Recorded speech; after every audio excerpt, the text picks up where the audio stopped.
Hi hello friends, പുതിയൊരു സ്റ്റോറിയിലേക്ക് എല്ലാവർക്കും സ്വാഗതം. അങ്ങനെ നമ്മുടെ ഭൂമിയെ അജയ് വിവാഹം കഴിച്ച് കൊണ്ടുവരികയാണ് കേട്ടോ. ഒരു എഗ്രിമെൻറ്റ് വിവാഹം ആണെങ്കിൽ പോലും അതൊന്നും ആരെയും അറിയിക്കാതെ പരസ്പരം സ്നേഹത്തോടു കൂടി തന്നെ ജീവിക്കുകയാണ് കേട്ടോ നമ്മുടെ ഭൂമിയും അജയും. പുറമേ നല്ല മാതൃകാ ദമ്പതികളായിട്ട് ജീവിക്കുന്ന ഇവർ റൂമിനുള്ളിൽ ചെല്ലുന്നു കഴിയുമ്പോൾ കീരിയും പാമ്പും ആയിരിക്കും കേട്ടോ. അങ്ങനെ ചെറിയ ചെറിയ കുസൃതികളും കുറുമ്പുകളുമായിട്ട് ഭൂമിജയും അജയും ജീവിക്കുകയാണ്.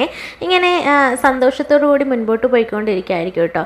അങ്ങനെ ഭൂമിജയുടെ വരവോടുകൂടി അജയ് തൻ്റെ നയനനെ തന്നെ മറന്നുപോയിരിക്കുകയാണെന്ന് അജയ്ക്ക് തോന്നുകയാണ് കേട്ടോ. അജയ് ഓർക്കാണ് തൻ്റെ ജീവനേക്കാളേറെ താൻ പ്രണയിച്ച നയനനെ കുറിച്ച് ഇപ്പോൾ താൻ ഓർക്കാറ് പോലും ഇല്ല. അതെന്താണ് അങ്ങനെ സംഭവിച്ചത്? ഭൂമി തൻ്റെ ജീവിതത്തെ അത്രമാത്രം സ്വാധീനിച്ചിരിക്കുന്നു. നയന എന്ന് തിരിച്ചു വരുമെന്ന് പോലും അറിയാതെ അവൾക്ക് വേണ്ടി ഞാൻ കാത്തിരിപ്പാണ്. അവൾക്ക് വേണ്ടിയിട്ടാണ് ഞാൻ ഈ വിവാഹം പോലും എഗ്രിമെൻ്റ് വിവാഹം പോലും കഴിച്ചത്. അവളുടെ കാര്യത്തിൽ ഒരു തീരുമാനമില്ലല്ലോ, എന്താ ചെയ്യുക? അവളെ മറക്കാനും കഴിയില്ല എന്നൊക്കെ ഇങ്ങനെ ആലോചിച്ചുകൊണ്ടിരിക്കുമ്പോഴായിരിക്കും ഭൂമി തനിക്ക് വേണ്ടി ചെയ്തു തരുന്ന കാര്യങ്ങളും അങ്ങനെയെല്ലാം ഭൂമി തന്നോടൊപ്പം ജീവിക്കുന്ന ഓരോരോ നിമിഷങ്ങളും അജയുടെ മനസ്സിലേക്ക് ഓടി വരുന്നത്. അങ്ങനെ പതിയെ പതിയെ അജയ് ഭൂമിയെ ഏറ്റെടുക്കാൻ, അതായത് തൻ്റെ മനസ്സിൽ ഏറ്റെടുക്കാൻ ശ്രമിക്കുകയാണ് കേട്ടോ. അങ്ങനെ കുടുംബത്തിലുള്ള എല്ലാവർക്കും ഭൂമിയെ ഒരുപാട് ഇഷ്ടമാണെന്ന് മനസ്സിലാക്കുന്ന അജയ്ക്കും ഒരുപാട് ഇഷ്ടമാകുകയാണ് ഭൂമിയെ. അങ്ങനെ സത്യനാണെങ്കിലും ഭൂമിയെ ചേർത്ത് പിടിക്കാൻ കേട്ടോ. സത്യൻ്റെ ആ ഒരു പഴയ മൂകതയും ഇരുളറിഞ്ഞ ജീവിതവും ഒക്കെ മാറി മറിഞ്ഞെന്ന് മുത്തശ്ശി പറയുന്നുണ്ട് കേട്ടോ. അതെല്ലാം ഭൂമിജയുടെ വരവോട് കൂടിയാണെന്ന് പറഞ്ഞ് മുത്തശ്ശി ഭൂമിജയെ വാനോളം പൊഴുത്തുകയാണേ. ഭൂമിജയെ സ്നേഹത്തോടു കൂടി തന്നെ പരിചരിക്കാൻ കേട്ടോ. എന്നിട്ട് ഭൂമിയോട് പറയുന്നുണ്ട്, നീ വന്നതോടുകൂടി തന്നെ എൻ്റെ മകൻ്റെ മുഖത്ത് ഞാനൊരു പ്രകാശം കണ്ടു. അവൻ്റെ മുഖത്ത് ഞാൻ ചിരി പടർന്നത് കണ്ടു. 22 വർഷങ്ങളായിട്ട് അണഞ്ഞു പോയതാണ് അവൻ്റെ ജീവിതം, അവൻ്റെ ജീവിതത്തിലെ വെളിച്ചം. എന്നാൽ നീ ഇന്ന് വന്ന് കയറിയതോടുകൂടി അവൻ്റെ ജീവിതത്തിൽ പുതിയൊരു വെളിച്ചം വന്നിരിക്കുകയാണ് എന്നൊക്കെ പറയാൻ കേട്ടോ. എൻ്റെ മകൻ്റെ ജീവിതം ഇങ്ങനെ അവസാനിക്കുമെന്നാണ് ഞാൻ കരുതിയത്.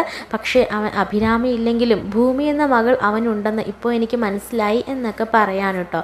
അങ്ങനെ എല്ലാവരും ഭൂമിയെ ഏറ്റെടുക്കാൻ കേട്ടോ. ആ കുടുംബത്തിലെ ഒരു അംഗം എന്നതിലുപരി ആ കുടുംബത്തിൻ്റെ എല്ലാമായി മാറുകയാണ് കേട്ടോ നമ്മുടെ ഭൂമി.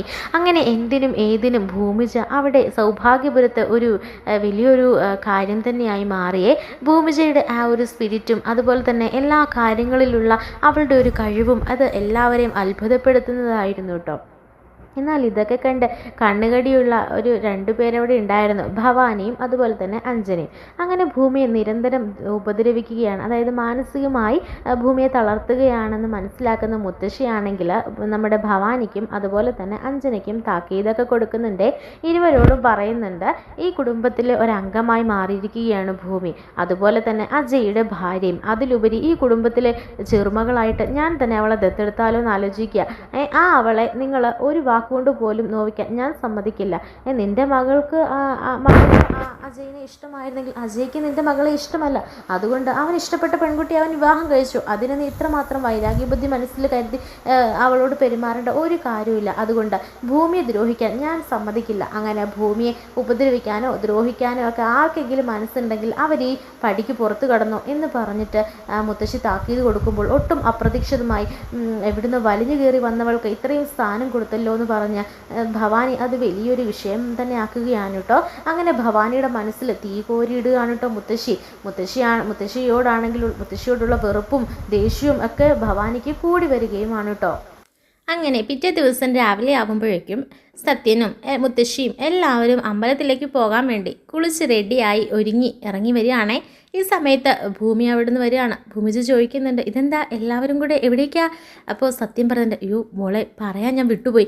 ഇന്നലെ ഞാൻ ഡ്രിങ്ക്സ് കുറച്ച് അധികം കഴിച്ചത് കൊണ്ട് അങ്ങ് കിടന്ന് മയങ്ങിപ്പോയി. മോളെക്കുറിച്ച് എൻ്റെ അഭിരാമിയെക്കുറിച്ച് ഓർത്തപ്പോൾ എനിക്ക് വല്ലാത്തൊരു പ്രയാസമായിരുന്നു. അങ്ങനെ ഇന്നലെ ഞാൻ വല്ലാത്തൊരവസ്ഥയിലായിരുന്നു. അതുകൊണ്ടാണ് മോളോട് പറയാൻ ഞാൻ വിട്ടുപോയത്. ഇന്ന് അഭിരാമിയുടെ പിറന്നാളാണ്. 22 വർഷങ്ങളായിട്ടും ഞാനത് മുടക്കിയിട്ടില്ല.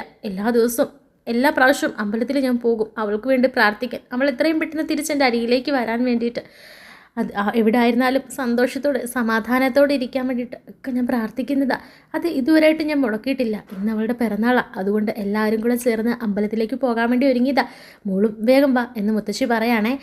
അയ്യോ എന്നാലും എന്നോട് പറഞ്ഞില്ലല്ലോ. സാരില്ല, ഞാനേതായാലും കുളിയൊക്കെ കഴിഞ്ഞിരിക്കുകയല്ലേ, പെട്ടെന്ന് ഞാൻ റെഡി ആയിട്ട് വരാം, നമുക്ക് ഒരുമിച്ച് പോകാവേ എന്ന് പറയുമ്പോൾ ഭവാനി പറയുന്നുണ്ട്, ഏയ് വേണ്ട വേണ്ട, ഞങ്ങൾ ഏതായാലും ഒരുങ്ങി ഇറങ്ങിയതല്ലേ, ഇനി ഞങ്ങൾ പോയിക്കോളാം. ഇവിടെ അടുക്കളയിൽ കുറേ ജോലികൾ ഇനിയും ബാക്കിയല്ലേ, നീ ഇവിടെ നിന്നോ, ഞങ്ങൾ പോയിക്കോളാം, ഇനിയിപ്പോൾ നീ വന്നിട്ട് വലിയ കാര്യമൊന്നും നടക്കാനില്ല എന്ന് പറയുമ്പോൾ മുത്തശ്ശി ചോദിക്കുന്നുണ്ട്, അതെന്താ നീ അങ്ങനെ പറഞ്ഞത്? അവൾ ഈ കുടുംബത്തിലെ അംഗമല്ലേ, ഈ കുടുംബത്തിലുള്ള എല്ലാവരും കൂടെ ചേർന്നിട്ടല്ലേ എല്ലാ വർഷവും പോകാറ്. ഇപ്പോൾ നമ്മുടെ പുതിയതായിട്ട് വന്നു ചേർന്ന അംഗമല്ല അവൾ, ഈ കുടുംബത്തിലെ കുട്ടിയാണ്, അതുകൊണ്ട് അവളും വരും. അടുക്കളയിലെ പണിയൊക്കെ അവിടെ കിടക്കട്ടേന്നേ, അല്ലെങ്കിൽ എല്ലാവരും ഉണ്ടല്ലോ. ഭൂമിച്ച് വന്നതിന് ശേഷം പിന്നെ ആരും ആ പരിസരത്തോട്ട് കാണണ്ട. അതെന്താ, അവൾക്ക് അടുക്കള തീരെഴുതി കൊടുത്തിരിക്കുകയാണ്, അതുകൊണ്ട് വന്നതിന് ശേഷം എല്ലാവരും കൂടെ അങ്ങ് കയറി അങ്ങ് ചെയ്തേച്ചാൽ മതി. ഭൂമി മോളെ, നീ പോയി വേഗം ഡ്രസ്സ് ചേഞ്ച് ചെയ്തിട്ട് വാ, എന്നിട്ട് നമുക്ക് എല്ലാവർക്കും ഒരുമിച്ച് അങ്ങ് പോകാം എന്ന് പറയാനേ. അങ്ങനെ വളരെ സന്തോഷത്തോടെ ചിരിച്ചിട്ട് ഞാൻ വേഗം വരാവേ എന്ന് പറഞ്ഞിട്ട് ഓടിപ്പോവാനിട്ട് നമ്മുടെ ഭൂമിയെ തന്നെ ഇങ്ങനെ നോക്കി നിൽക്കുകയാണ് സത്യനും. അപ്പോൾ മുത്തശ്ശി പറയുന്നുണ്ട്, നമ്മുടെ അഭിരാമി ഇപ്പോൾ ഉണ്ടായിരുന്നെങ്കിൽ ഇതുപോലെ തുള്ളി ചാടി പോയേനെ, ഇങ്ങനെ തുള്ളി കളിച്ചേനെ എന്ന് പറയാൻ കേട്ടോ. അപ്പോൾ സത്യൻ്റെ മുഖം മാറുകയാണെ. പെട്ടെന്ന് മുത്തശ്ശി ആ ഒരു വിഷയം വിടുകയാണ് കേട്ടോ. അങ്ങനെ എല്ലാവരും കൂടെ ചേർന്നിട്ട് അമ്പലത്തിലേക്ക് പോവുകയാണ് കേട്ടോ. അങ്ങനെ അമ്പലത്തിൽ ചെന്നതിന് ശേഷം അമ്പലത്തിലേക്ക് പോകും വഴി അമ്പലത്തിൻ്റെ നടയിൽ ഇങ്ങനെ ഇറങ്ങുമ്പോഴത്തേക്കിനും ഭൂമിയുടെ മനസ്സ് വല്ലാതെ പെടയാണ് കേട്ടോ. അപ്പോൾ സത്യം ചോദിക്കുന്നുണ്ട്, എന്താ ഭൂമി, എന്താ മോളുടെ മുഖം പെട്ടെന്ന് മാറി എന്ന് ചോദിക്കുമ്പോൾ, അല്ല എല്ലാ ദിവസവും ഞാൻ വരുമായിരുന്നു, അന്ന് ഞാൻ പ്രാർത്ഥിക്കുമായിരുന്നു എൻ്റെ അച്ഛന് വേണ്ടിയിട്ട്, അച്ഛൻ്റെ അസുഖം എത്രയും പെട്ടെന്ന് ഭേദമാകാനും ഓപ്പറേഷനുള്ള പൈസ പെട്ടെന്ന് തന്നെ എനിക്ക് കിട്ടാനും വേണ്ടിയിട്ട് ഞാൻ പ്രാർത്ഥിക്കുമായിരുന്നു. പിന്നെ ഞാൻ വരുന്നത് ഇപ്പോഴാണ് എന്നൊക്കെ പറയാൻ കേട്ടോ. ആ അച്ഛനെ എന്നിൽ നിന്ന് പറിച്ചെടുത്തോണ്ട് പോയില്ലേ, അത് ഓർക്കുമ്പോൾ എനിക്ക് ഇപ്പോൾ ഈശ്വരന്മാരോട് പോലും മിണ്ടാൻ പോലും തോന്നണില്ല എന്നിങ്ങനെ പറയുമ്പോൾ സത്യം പറയുന്നുണ്ട്, അച്ഛന് അസുഖമായിരുന്നു. അതെ, എൻ്റെ അച്ഛനെ ആ അസുഖത്തിൽ നിന്ന് രക്ഷപ്പെടുത്താൻ വേണ്ടിയിട്ടായിരുന്നു ഞാൻ ഈ ഓട്ടോ എല്ലാം ഓടിയത്, പക്ഷെ അതൊന്നും പ്രാബല്യത്തിൽ വന്നില്ല, എല്ലാം നിഷ്ഫലമായിപ്പോയി എന്നൊക്കെ പറയുമ്പോഴത്തേനും സങ്കടം കൊണ്ട് നമ്മുടെ ഭൂമി പൊട്ടി കരയാണ്. ആ ഭൂമി ചേർത്ത് പിടിക്കാൻ കേട്ടോ സത്യൻ പിന്നീട് കാണിക്കുന്നത്. അപ്പോൾ സത്യനും സങ്കടമാകണം. സത്യം പറഞ്ഞിട്ട്, സാരില്ല മോളെ, എല്ലാം ഈശ്വരൻ്റെ വിധിയല്ലേ, നമുക്കതിനെ ഒന്നും തടുക്കാൻ കഴിയില്ല, മോള് ബാ നമുക്ക് പോയി പ്രാർത്ഥിക്കാം, സമയം ഒരുപാടായി എന്നിങ്ങനെ പറഞ്ഞിട്ട് പിന്നെ എല്ലാവരും കൂടെ ചേർന്നിട്ട് പോവുകയാണ് കേട്ടോ. അങ്ങനെ അഭിരാമിയുടെ പേരിൽ അർച്ചനയും ഇതൊക്കെ നടത്തുകയാണ് കേട്ടോ. അങ്ങനെ ശേഷമാണെങ്കിൽ ഇതാണ് അഭിരാമി എന്നിങ്ങനെ പൂജാരി വന്നിട്ട് ഭൂമിയെ കാട്ടി ചോദിക്കുമ്പോൾ പെട്ടെന്ന് ഭവാനിയുടെ മുഖം ഇങ്ങനെ വെളുക്കുന്നുണ്ട്. ആ സമയത്ത് പെട്ടെന്ന് ഭവാനി പറഞ്ഞിട്ട്, ഏയ് അല്ല അതല്ല അഭിരാമി, അതല്ല എന്നിങ്ങനെ പറയുമ്പോഴത്തേക്കിനും, അല്ല ഞാൻ ചോദിച്ചതേ ഉള്ളൂ എന്നിങ്ങനെ പറയാണ്. അങ്ങനെ ഇങ്ങനെ ഭൂമിയെ കാണുമ്പോഴത്തേനും, ഇതേതാ ഈ കുട്ടി, നിങ്ങളുടെ കൂട്ടത്തിൽ എന്താ വന്നേ ഇവൾ, മോളുടെ അച്ഛനെങ്ങനെയുണ്ട് എന്നൊക്കെ ഇങ്ങനെ ചോദിക്കുമ്പോഴത്തേനും പെട്ടെന്ന് ഭൂമി പറയുന്നുണ്ട്, എൻ്റെ അച്ഛൻ മരിച്ചുപോയി, ഞാൻ ഇപ്പോൾ ഇവിടുത്തെ അജയ് സാറിന് വിവാഹം കഴിച്ചു എന്നൊക്കെ പറയാനുണ്ട്. നല്ല കാര്യം, എന്തായാലും മോൾക്ക് പറ്റിയ വരൻ തന്നെ, രണ്ടുപേരും നല്ല 10ക്ക് 10 ചേർച്ച എന്നൊക്കെ പറയാൻ കേട്ടോ. എന്നിട്ട് പറയണം, ഈശ്വരൻ അറിയാം ഏത് കൈകളിൽ ആര് ചെല്ലണമെന്ന്, എന്തൊക്കെയോ നിയോഗങ്ങളാണെന്ന് തോന്നുന്നു ഇതെല്ലാം എന്നൊക്കെ പറയാൻ കേട്ടോ. എന്നിട്ട് സത്യനോട് പറയാണ്, ഇനി ഒന്നുകൊണ്ടും വിഷമിക്കേണ്ട കേട്ടോ, തൻ്റെ സ്വപ്നങ്ങളെല്ലാം സാക്ഷാത്കരിക്കാൻ പോവുക, തൻ്റെ കൂടെയുണ്ട് തൻ്റെ മകൾ എന്നൊക്കെ പറയുകയാണേ. ആ സമയത്ത് ആർക്കും ഒന്നിങ്ങനെ മനസ്സിലാവുന്നില്ല കേട്ടോ. എന്നിട്ട് പൂജാരി പറയുന്നുണ്ട്, എത്രയും പെട്ടെന്ന് തന്നെ അച്ഛനും മകളും ഒരുമിക്കും, അതിനുള്ള എല്ലാ ഇതും കാണുന്നുണ്ട്, അതുകൊണ്ട് വിട്ടുപോയ മകളെക്കുറിച്ച് ഓർത്ത് ഒന്നും വിഷമിക്കേണ്ട കേട്ടോ, എത്രയും പെട്ടെന്ന് അത് അച്ഛൻ്റെ കൈകളിൽ തന്നെ ആ മകൾ വന്നു ചേരും, അതിന് ഇനി അധിക സമയമൊന്നും ഇല്ല എന്ന് പറയാൻ കേട്ടോ. എന്നിട്ട് ഭൂമിയെ നോക്കി പറയുന്നുണ്ട്, നഷ്ടങ്ങൾ തന്നെയാണ്, പക്ഷേ എങ്കിലും ഇനി അതിലും വലിയ നേട്ടങ്ങളാണ് മോൾക്ക് കൈവരിക്കാനിരിക്കുന്നത്, അതുകൊണ്ട് മോൾ ഒന്നുകൊണ്ടും പ്രയാസപ്പെടേണ്ട, മനസ്സും ശരീരവും എപ്പോഴും ശുദ്ധിയായി സന്തോഷത്തോടെ ഇരിക്കുക എന്നൊക്കെ പറയാൻ കേട്ടോ. പൂജാരിയുടെ വാക്കുകൾ ആർക്കും അങ്ങനെ പിടികിട്ടുന്നില്ല കേട്ടോ. എന്തായാലും അഭിരാമി തിരികെ എത്തും എന്നുള്ള ഒരു വാക്കാണ് പൂജാരി പറഞ്ഞതെന്ന് ഓർത്ത് എല്ലാവരും സന്തോഷിക്കുന്നുണ്ടേ. അങ്ങനെ പിന്നീട് മുത്തശ്ശിയോട് ഇങ്ങനെ പറയുമ്പോൾ മുത്തശ്ശി പറയുന്നുണ്ട്, ഞങ്ങളുടെ അഭിരാമി നഷ്ടപ്പെട്ടിട്ട് 22 വർഷങ്ങളായി, പൂജാരിക്ക് അറിയാമല്ലോ, അതുകൊണ്ട് എത്രയും പെട്ടെന്ന് അവൾ ഞങ്ങളുടെ അടുക്കിലേക്ക് വരാൻ വേണ്ടി പൂജാരി മനസ്സറിഞ്ഞ് പ്രാർത്ഥിക്കണമെന്ന് പറയുമ്പോൾ എല്ലാം കാണുന്നവൻ ഈശ്വരനല്ലേ, അവനറിയാം എല്ലാം. ചേരേണ്ട സമയത്ത് തന്നെ അവൻ ചേർക്കും. ഞാൻ പറഞ്ഞല്ലോ, നിങ്ങളുടെ കുടുംബത്തിലേക്ക് വലുതുകാലി വെച്ച് കയറി വന്ന ഈ പെൺകുട്ടിയിലൂടെ ഇനി നിങ്ങളുടെ കുടുംബത്തിൽ ഐശ്വര്യവും സന്തോഷവും ഒക്കെ വരാൻ പോകുക. അത് മാത്രമല്ല, ഇനി എല്ലാവരും കാത്തിരുന്ന ആ ഒരു നിങ്ങളിൽ നിന്ന് പിരിഞ്ഞു പോയവരും ഇനി നിങ്ങളുടെ അടുക്കിലേക്ക് വന്നു ചേരുമെന്ന ആ ഒരു സൂചന നമുക്ക് തരുന്നത് എന്നൊക്കെ പറയാനുണ്ടോ. ഇതൊക്കെ കേട്ട് എല്ലാവരും സന്തോഷിക്കുകയാണേ. ആ സമയത്ത് സത്യനെ നോക്കി പറയുന്നുണ്ട്, എന്നാലും താൻ ചേർത്ത് പിടിച്ചിരിക്കുന്നത് വൈഡൂര്യമാണ്, അത് അമൂല്യമായ നിധിയാണ്, അതിനെ കൈവിട്ട് കളയരുത്. ആ നിധി തനിക്ക് എപ്പോഴും കാത്തു സൂക്ഷിക്കണം, താൻ എപ്പോഴും കാത്തു സൂക്ഷിക്കണം, അത് തൻ്റേത് മാത്രം, മറ്റൊരാളുടെയുമല്ല എന്നൊരു ഹിൻഡ് കൊടുത്തിട്ട് പോവുകയാണ് കേട്ടോ പൂജാരി. അങ്ങനെ പൂജാരി എല്ലാം നമ്മുടെ ഭൂമിയെ കണ്ടുടനെ തന്നെ മനസ്സിലാക്കുകയാണ് കേട്ടോ അത് അഭിരാമിയാണെന്നും ഈ കുടുംബത്തിലെ കുട്ടി ഈ കുടുംബത്തിൻ്റെ വാരിസാണെന്നും ഒക്കെയുള്ള കാര്യങ്ങൾ മനസ്സിലാക്കുകയാണ് കേട്ടോ. അങ്ങനെ പൂജാരി കാര്യങ്ങൾ പറയുമ്പോൾ എല്ലാവരും ഇനി അഭിരാമി എത്രയും പെട്ടെന്ന് തിരികെ എത്തും എന്നുള്ള പ്രതീക്ഷയിൽ തന്നെ ഇരിക്കുകയാണ്. അതുപോലെ തന്നെ ഭൂമി തങ്ങളുടെ കുടുംബത്തിലേക്ക് ഐശ്വര്യമായിട്ട് കയറി വന്ന മഹാലക്ഷ്മിയാണെന്നും ഒക്കെയുള്ള കാര്യങ്ങൾ മനസ്സിലാക്കി എല്ലാവരും സന്തോഷത്തോടുകൂടി ആ അമ്പലത്തിൽ നിന്ന് പോവുകയാണ് കേട്ടോ. അപ്പോഴും രാത്രിയിൽ ഉറങ്ങാൻ കിടക്കുമ്പോൾ സത്യൻ്റെ മനസ്സ് മുഴുക്കെ പൂജാരി പറഞ്ഞ വാക്കുകളാണ് കേട്ടോ. അതായത് പൂജാരി പറഞ്ഞു, തൻ്റെ കയ്യിൽ ഇപ്പോൾ വന്നു ചേർന്നിരിക്കുന്നത് വൈഡൂര്യമാണ്, അമൂല്യമായ നിധിയാണ്, അത് തനിക്ക് വേണ്ടി മാത്രം തൻ്റെ മാത്രമാണ് എന്നൊക്കെ പറഞ്ഞല്ലോ. അപ്പോൾ അതിൻ്റെയൊക്കെ പിന്നിലെ രഹസ്യം എന്തായിരിക്കും? പൂജാരി എന്തുകൊണ്ടായിരിക്കും അങ്ങനെയൊക്കെ പറഞ്ഞത്? ഭൂമിയെക്കുറിച്ചല്ലേ പൂജാരി അങ്ങനെ പറഞ്ഞത്? ഇനി ഭൂമി എൻ്റേതാണെന്നാണോ പൂജാരി പറഞ്ഞത്? എൻ്റെ മകളാണെന്നാണോ പറഞ്ഞത്? ചിലപ്പം ഈശ്വരൻ എനിക്ക് എൻ്റെ നഷ്ടപ്പെട്ടു പോയ മകൾക്ക് പകരം തിരിച്ചു തന്നതായിരിക്കും, അവളെ എൻ്റെ അഭിരാമിയുടെ സ്ഥാനത്തേക്ക് തന്നതായിരിക്കും ഭൂമി, അങ്ങനെ ആയിരിക്കും പൂജാരി ഉദ്ദേശിച്ചത് അല്ലേ എന്നൊക്കെ പറഞ്ഞ് ഇങ്ങനെ ആശ്വസിക്കുകയാണ് കേട്ടോ സത്യൻ. അങ്ങനെ പിന്നീട് കാണിക്കുന്നത് മുത്തശ്ശിയാണെങ്കിലും ഒരുപാട് സന്തോഷിക്കുകയാണ് കേട്ടോ പൂജാരിയുടെ വാക്കുകളിൽ. അങ്ങനെ വീട്ടിൽ ചെന്നിട്ട് ഇങ്ങനെ പ്രാർത്ഥിക്കുന്നുണ്ട് കേട്ടോ, എൻ്റെ ഈശ്വര എത്രയും പെട്ടെന്ന് തന്നെ ഞങ്ങളുടെ അഭിരാമിയെ ഞങ്ങൾക്ക് നീ തിരിച്ചു തരണേ. ആ അഭിരാമി എത്തിയാൽ എൻ്റെ മകൻ്റെ മനസ്സ് നിറയും, സന്തോഷമാകും. ഈ കുടുംബത്തിൻ്റെ ഏറ്റവും അമൂല്യമായ നിധി തന്നെയാണ് ഞങ്ങൾക്ക് നഷ്ടമായത്. അവളെ തിരികെ എത്തുന്നത് കാത്തിരിക്കുകയാണ്. എൻ്റെ കണ്ണടയുന്നതിന് മുമ്പ് അവളെ ഒരു നോക്ക് കാണാൻ നീ എനിക്ക് വിധി കൂട്ടണേ എന്നൊക്കെ പറയാൻ കേട്ടോ.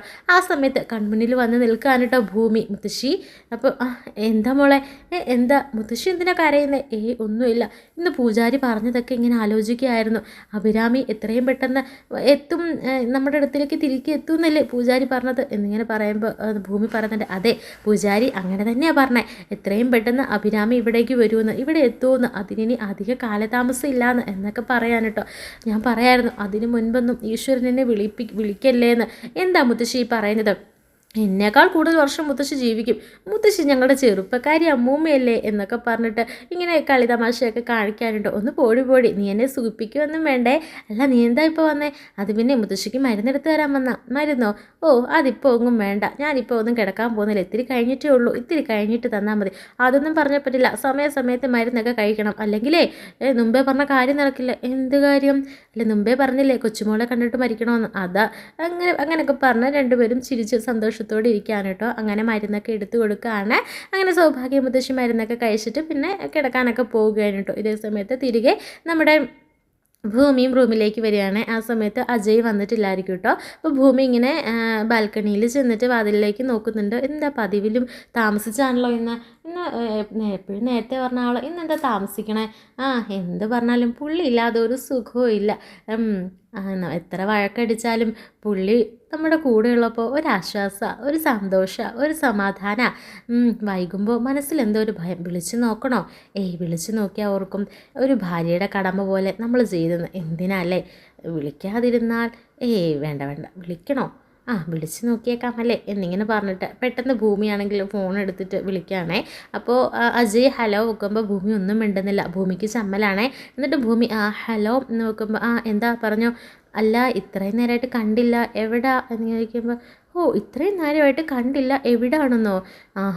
താനെൻ്റെ ഭാര്യ ചമയാണോ എന്ന് ചോദിക്കുമ്പോൾ എഗ്രിമെൻറ്റ് പ്രകാരം ഭാര്യ തന്നെയല്ലേ, അതുകൊണ്ട് ചോദിച്ചു എന്നേ ഉള്ളൂ എന്ന് പറയുമ്പോൾ ഞാൻ ഒരു കേസിൻ്റെ ആവശ്യമായിട്ട് കുറച്ച് അപ്പുറത്ത് മാറി വന്നതാ, ഞാൻ ഒരു മണിക്കൂറിനുള്ളിൽ എത്തും എന്ന് പറയുമ്പം എന്നാൽ ശരി, അത് ചോദിക്കാൻ വേണ്ടി വിളിച്ചാൽ ഇനി വല്ല കള്ളന്മാരും തല്ലി കാലും കൈ ഓടിച്ചിട്ടേക്കുവാണെന്ന് അറിയാൻ വേണ്ടി ഞാൻ ചോദിച്ചു എന്നൊക്കെ ഇങ്ങനെ പറയാനുണ്ടോ. ആ സമയത്ത് അജയ് പറയുന്നുണ്ട്, ഇങ്ങോട്ട് ഓടിക്കാൻ വന്നാൽ മതി, ഞാൻ അവന്മാരെ ചുരുട്ടി കൂട്ടി അവന്മാരെ തൂരോട്ടറിയും, അതിനെ എനിക്ക് കുപ്പായം തന്നേക്കുന്നത് എന്ന് പറഞ്ഞിട്ട് അജയും ഫോൺ വെക്കാറ് കേട്ടോ. അങ്ങനെ ഫോൺ വെച്ച ഉടനെ ചിരിക്കാണ് കേട്ടോ നമ്മുടെ ഭൂമി. പിന്നീട് കിടക്കുകയാണേ. അങ്ങനെ അജയ് വരുമ്പോൾ വാതിലൊക്കെ തുറന്നു കൊടുക്കുന്നുണ്ട്. പിന്നീട് ഫുഡ് കഴിച്ചോന്ന് ചോദിച്ചപ്പോൾ ഇല്ല എന്ന് പറയുമ്പോൾ ഞാൻ വിളമ്പിത്തരാം എന്ന് പറയുകയാണെ.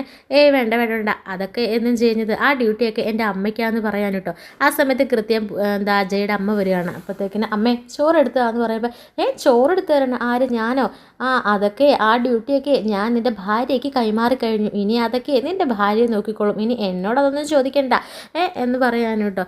അപ്പോൾ അജയ് പറയണ എന്നാൽ ആരെങ്കിലും കഴിച്ചാൽ പോരെ എന്ന് പറഞ്ഞിട്ട് ഭൂമി ഭക്ഷണം വിളമ്പി തരുമ്പോൾ അതൊക്കെ ആസ്വദിച്ച് കഴിക്കാൻ കേട്ടോ. ഇവർ രണ്ടുപേരും ഇങ്ങനെ ഇരിക്കണൊക്കെ നോക്കി നിൽക്കുകയാണ് അജയുടെ അമ്മയും. എന്നിട്ട് റൂമിലേക്ക് പോകുകയാണ് കേട്ടോ. അങ്ങനെ ഭക്ഷണമൊക്കെ കഴിച്ചതിന് ശേഷം രണ്ടുപേരും പോയി കിടക്കുകയാണേ.